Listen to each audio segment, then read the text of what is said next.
बिस्मिल्लाहिर्रहमानिर्रहीम, अस्सलाम वालेकुम। आज का जो हमारा टॉपिक है जिसको हम स्टडी करने जा रहे हैं वो है multiplication of vectors. Multiplication of chapter number 2 है वेक्टर्स एंड इक्विलिब्रियम। उसका हमारे पास जो आर्टिकल है उसका नेम है मल्टीप्लिकेशन ऑफ वेक्टर्स।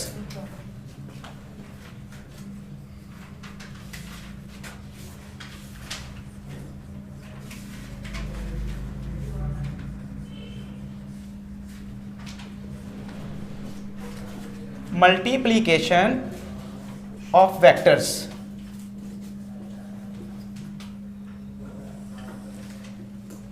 वेक्टर की ज़रब, वेक्टर का प्रोडक्ट।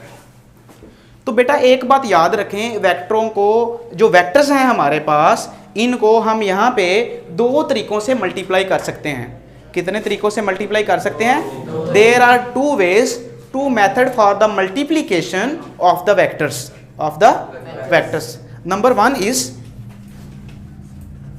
Scalar product.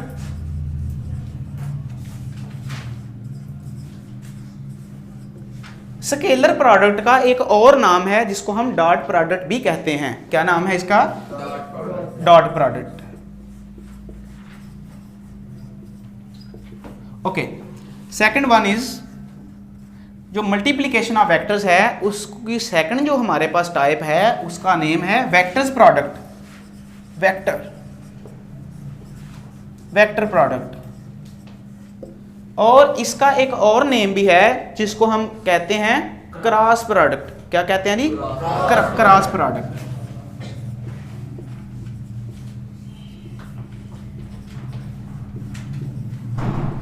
बेटा आप लोगों ने प्रीवियस क्लासेस में दो तरह की मल्टीप्लिकेशन स्टडी की होंगी, जिसमें मिसाल के तौर पे 2.5 तो आपके पास 10 आ गया, फिर आपने 2 क्रॉस 5 किया तो फिर भी आपके पास आंसर 10 आया। राइट जी? डॉट और क्रॉस। आज हम देखेंगे कि वेक्टर्स की जो मल्टीप्लिकेशन है कि दो वेक्टर्स को जब मल्टीप्लाई किया जाता है तो हमारे पास आंसर क्या आता है। बात की समझ आई है? तो दो वेक्टर्स की मल्टीप्लिकेशन को स्टडी करते हुए जब भी हम दो वेक्टर्स का प्रोडक्ट करेंगे विद डॉट तो हमारे पास आंसर उसका क्या आएगा। जब हम क्रॉस के साथ हम मल्टीप्लाई करेंगे तो हमारे पास आंसर क्या आएगा। इन्हीं चीज़ों को अभी हमने डिटेल से आगे डिस्कस करना है। राइट जी? तो आज हम अपने पहले टॉपिक को डिस्कस करते हैं जिसका नाम है स्केलर प्रोडक्ट। क्या नाम है उसका जी? Scalar product.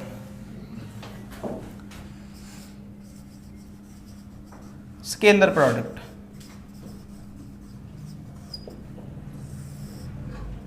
स्केलर प्रोडक्ट का एक और नेम है जिसे हम कहते हैं जी डॉट प्रोडक्ट। ओके। हम कब कहेंगे कि हमारे पास ये जो प्रोडक्ट है ये स्केलर प्रोडक्ट है? जब भी हमारे पास दो वेक्टर्स हों और उनको हम इस तरह मल्टीप्लाई करें कि हमारे पास मल्टीप्लिकेशन में डॉट आए, मल्टीप्लिकेशन में डॉट आए, दो वेक्टर्स का प्रोडक्ट हम इस तरह करें कि हमारे पास जो आंसर आए वो एक स्केलर क्वांटिटी हो। कौन सी क्वांटिटी हो? Scalar quantity. प्रीवियस लेक्चर्स में हम इन चीज़ों को स्टडी कर रहे थे कि हमारे पास कुछ स्केलर क्वांटिटीज़ भी होती हैं और कुछ वेक्टर क्वांटिटीज़ भी होती हैं। स्केलर क्वांटिटीज़ वो होती हैं जिसकी ओनली मैग्नीट्यूड होती है और वेक्टर क्वांटिटीज़ उन क्वांटिटीज़ को कहा जाता है जिसमें मैग्नीट्यूड के साथ साथ हम किसको डिस्कस करते हैं? डायरेक्शन को। तो ऐसा प्रोडक्ट, ऐसी मल्टीप्लिकेशन जिसमें हम दो वेक्टर्स को आपस में इस तरह प्रोडक्ट करें कि हमारे पास आंसर जो आए वो एक वेक्टर क्वांटिटी ना हो, वो एक स्केलर क्वांटिटी हो। कौन सी क्वांटिटी हो? स्केलर। तो ऐसे प्रोडक्ट को क्या कहा जाता है? Scalar product. क्या कहा जाता है? Scalar product. The products of two vectors results into a scalar quantity. The products of two vectors results into a scalar quantity। दो वेक्टर्स का प्रोडक्ट किया जाए तो हमारे पास जो क्वांटिटी आए वो कौन सी हो? स्केलर। तो this is called scalar product. बात की समझ आ गई जी? The product of two vectors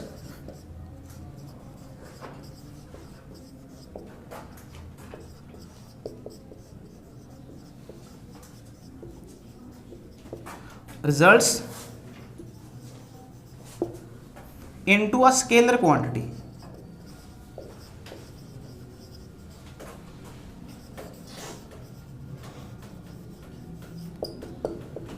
is called scalar product। Right जी, यहाँ तक सब बेटों का क्लियर है जी? आगे चलें जी। अच्छा, अब हम इसकी मैथमेटिकल फॉर्म को स्टडी करते हैं। इसकी हेडिंग है मैथमेटिकल फार्मूला या मैथमेटिकल फॉर्म। मैथमेटिकल एक्सप्लेनेशन भी कह सकते हैं आप।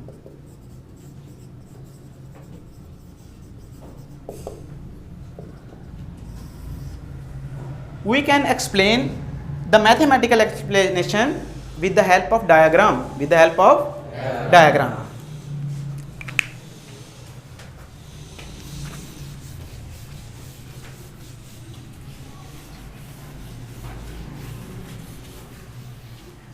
हमारे पास बोर्ड बड़ा छोटा है, मुझे बड़ी बड़ी कभी कभी ना बड़ी कमी महसूस होती है। ओके जी, हमारे पास थी मैथमेटिकल फॉर्म।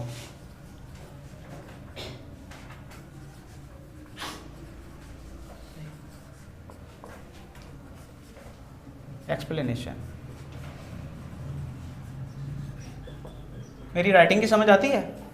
ओके, बात करते हैं मैथमेटिकल एक्सप्लेनेशन की with the help of diagram. With the help of, suppose that हमारे पास एक वेक्टर है, vector A, vector A.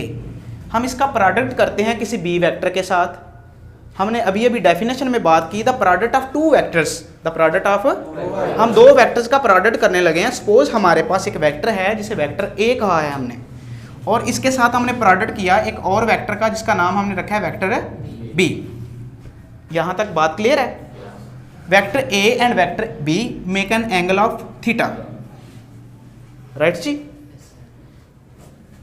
The product of two vectors, the product of two vectors, vector A and vector B,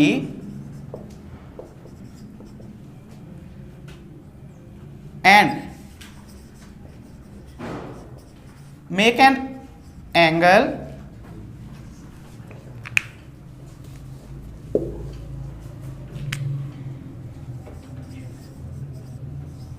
make an angle of theta, right जी?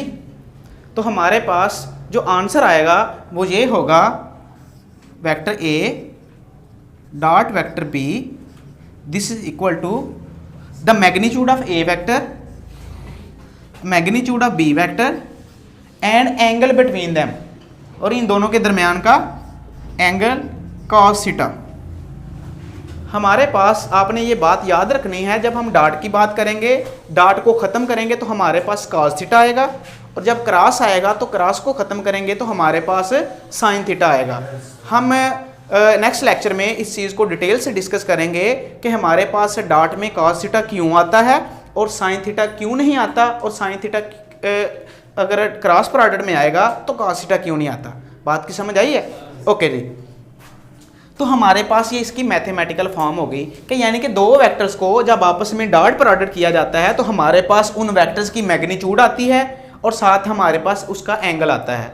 तो बात की समझ आ गई? तो ये फार्मूला है vector multiplication of vector by multiplication of vectors in the way the, ये कौन सी है?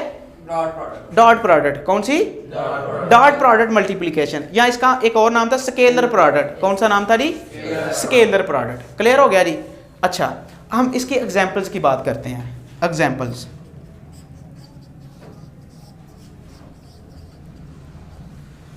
हमने ऐसी एग्जांपल्स देखनी है कि जिसमें हम दो वेक्टर्स को मल्टीप्लाई करें तो आंसर हमारे पास एक स्केलर क्वांटिटी आए। आंसर हमारे पास क्या है जी? स्केलर क्वांटिटी आए। तो हम पहली बात करते हैं, हमारे पास इसकी फर्स्ट एग्जांपल है the product of force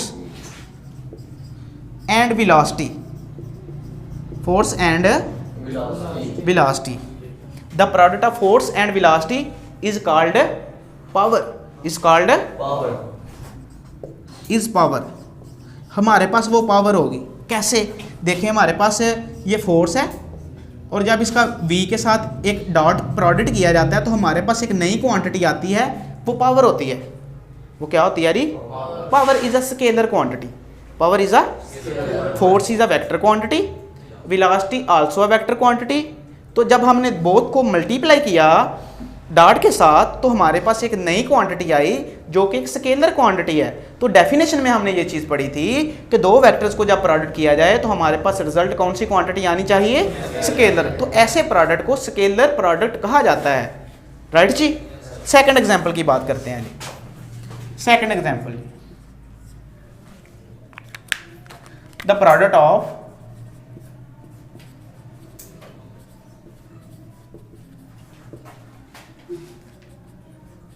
electric intensity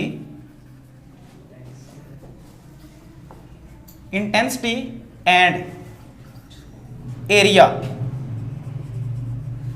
is, देखिए बेटा, इज इलेक्ट्रिक फ्लक्स। हमारे पास एग्जांपल है कि हम electric intensity, electric E dot A, ये जब हम इलेक्ट्रिक इंटेंसिटी और वेक्टर एरिया का जब प्रोडक्ट करते हैं डॉट के साथ, तो हमारे पास एक नई क्वांटिटी आती है जिसे हम इलेक्ट्रिक फ्लक्स कहते हैं। कि क्या कहते हैं बेटा, इलेक्ट्रिक फ्लक्स का ये जो हमारे पास सिंबल है ये फाई है, साथ ई जो है ये इलेक्ट्रिक फील्ड की इंटेंसिटी उसके फ्लक्स को शो कर रहा है। बात की समझ आ गई। यहाँ पे है इलेक्ट्रिक इंटेंसिटी, बात की समझ आ गई। इसकी एक डेफिनेशन ये है, electric field lines passing per unit area is called electric field intensity.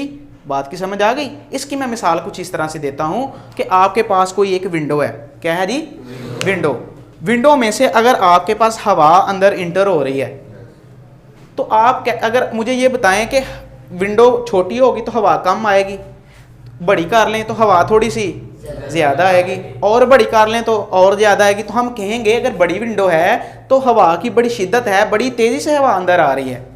और अगर उस एयर की जगह पे आप रिप्लेस कर दें इलेक्ट्रिक फील्ड को, या आप इस तरह कर लें कि विंडो के बाहर ना एक लाइट लगा दें, तो आपके रूम में लाइट इंटर हो रही है, तो आप कहेंगे लाइट की बड़ी शिद्दत है, बड़ी इंटेंसिटी के साथ लाइट आ रही है। बात की समझ आ रही है ना। जैसा कि रूम के इस कार्नर में लाइट कम है, तो जैसे जैसे हम ट्यूब लाइट के पास जा रहे हैं तो लाइट बढ़ती जा रही है, तो इंटेंसिटी बढ़ती जा रही है, इसका मतलब ये है। बात की समझ आ रही है ना। तो अगर हम उस एयर की जगह पे, उस लाइट की जगह पे हम एक फील्ड रखें जिसका नाम हो इलेक्ट्रिक फील्ड, क्या हो जी, तो उससे इलेक्ट्रिक फील्ड लाइंस आ रही हूँ उतने एरिया में से। सपोज हमारे पास ये एक वेक्टर एरिया है, इसमें से ये इलेक्ट्रिक फील्ड लाइंस पास कर रही हैं, तो हम इतने एरिया में से पास कर रही हैं इलेक्ट्रिक फील्ड लाइंस। तो इलेक्ट्रिक फील्ड लाइंस की भी एक खास डायरेक्शन है और एरिया की भी एक खास डायरेक्शन है। वेक्टर एरिया की भी जो सरफेस का एरिया है उसकी भी एक खास डायरेक्शन है। तो दोनों की डायरेक्शन है, तो दोनों वेक्टर क्वांटिटीज़ हैं। दोनों क्या हैं जी, वेक्टर क्वांटिटीज़। तो जब दोनों हमारे पास वेक्टर क्वांटिटीज़ मिलती हैं तो हमारे पास एक नई फिजिकल क्वांटिटी आती है जिसे हम इलेक्ट्रिक इंटेंसिटी कहते हैं या इलेक्ट्रिक फ्लक्स कहते हैं। क्या कहते हैं जी, इलेक्ट्रिक फ्लक्स। क्या कहते हैं जी, इलेक्ट्रिक फ्लक्स। बात की समझ आ गई। तो ये हमारे पास इसकी एक सेकंड एग्जांपल है। इसी तरह हम एक और एग्जांपल को स्टडी करते हैं, वो हमारे पास एग्जांपल है जी, the product of the dot product of magnetic field intensity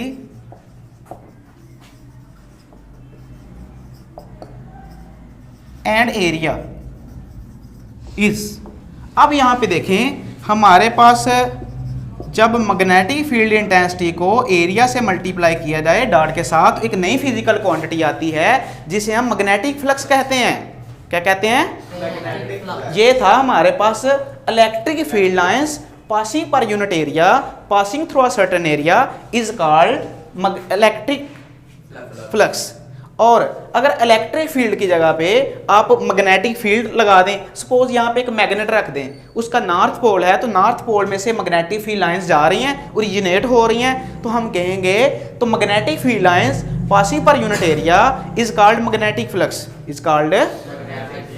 तो बेटा ये तीन एग्जांपल्स को हमने स्टडी किया है। यहाँ तक मेरी बात को आप लोगों ने फॉलो किया है, राइट जी।